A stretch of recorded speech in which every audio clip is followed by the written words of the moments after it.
Pride and Prejudice by Jane Austen. Chapter 5. Within a short walk of Longbourn lived a family with whom the Bennets were particularly intimate. Sir William Lucas had been formerly in trade in Meryton, where he had made a tolerable fortune and risen to the honor of knighthood by an address to the king during his mayoralty.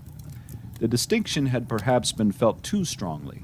It had given him a disgust to his business and to his residence in a small market town, and quitting them both, he had removed with his family to a house about a mile from Meryton, denominated from that period Lucas Lodge, where he could think with pleasure of his own importance, and unshackled by business, occupy himself solely in being civil to all the world.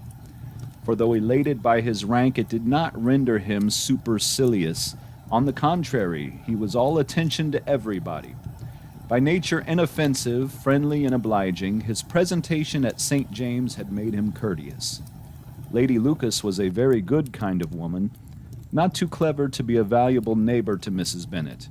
They had several children. The eldest of them, a sensible, intelligent young woman, about 27, was Elizabeth's intimate friend.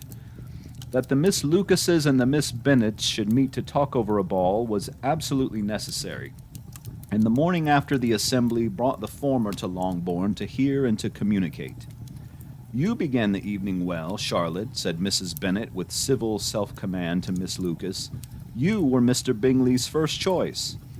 "Yes, but he seemed to like his second better." "Oh, you mean Jane, I suppose, because he danced with her twice." "To be sure, that did seem as if he admired her. Indeed, I rather believe he did. I heard something about it, but I hardly know what. Something about Mr. Robinson." "Perhaps you mean what I overheard between him and Mr. Robinson. Did I not mention it to you? Mr. Robinson's asking him how he liked our Meryton assemblies, and whether he did not think there were a great many pretty women in the room, and which he thought the prettiest, and his answering immediately to the last question, 'Oh, the eldest Miss Bennet, without a doubt. There cannot be two opinions on that point.' Upon my word. Well, that was very decided indeed. That does seem as if... But however, it may all come to nothing, you know." "My overhearings were more to the purpose than yours, Eliza," said Charlotte. "Mr. Darcy is not so well worth listening to as his friend, is he? Poor Eliza, to be only just tolerable. I beg you would not put it into Lizzie's head to be vexed by his ill treatment, for he is such a disagreeable man that it would be quite a misfortune to be liked by him. Mrs. Long told me last night that he sat close to her for half an hour without once opening his lips." "Are you quite sure, ma'am? Is there not a little mistake?" said Jane. "I certainly saw Mr. Darcy speaking to her." "Aye, because she asked him at last how he liked Netherfield, and he could not help answering her, but she said he seemed very angry at being spoke to."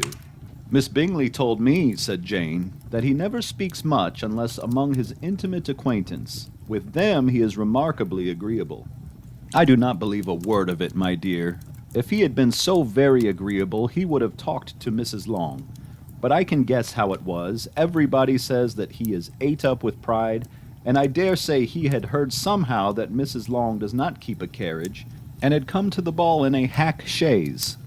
"I do not mind his not talking to Mrs. Long," said Miss Lucas, "but I wish he had danced with Eliza." "Another time, Lizzie," said her mother. "I would not dance with him if I were you. I believe, ma'am, I may safely promise you never to dance with him."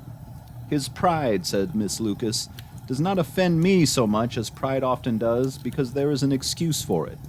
One cannot wonder that so very fine a young man, with family, fortune, everything in his favor, should think highly of himself. If I may so express it, he has a right to be proud." "That is very true," replied Elizabeth, "and I could easily forgive his pride if he had not mortified mine." "Pride," observed Mary, who piked herself upon the solidity of her reflections, "is a very common failing, I believe. By all that I have ever read, I am convinced that it is very common indeed, that human nature is particularly prone to it, and that there are very few of us who do not cherish a feeling of self-complacency on the score of some quality or other, real or imaginary. Vanity and pride are different things, though the words are often used synonymously. A person may be proud without being vain. Pride relates more to our opinion of ourselves, vanity to what we would have others think of us. If I were as rich as Mr. Darcy, cried a young Lucas who came with his sisters, I should not care how proud I was. I would keep a pack of foxhounds and drink a bottle of wine every day. Then you would drink a great deal more than you ought, said Mrs. Bennet, and if I were to see you at it, I should take away your bottle directly. The boy protested that she should not.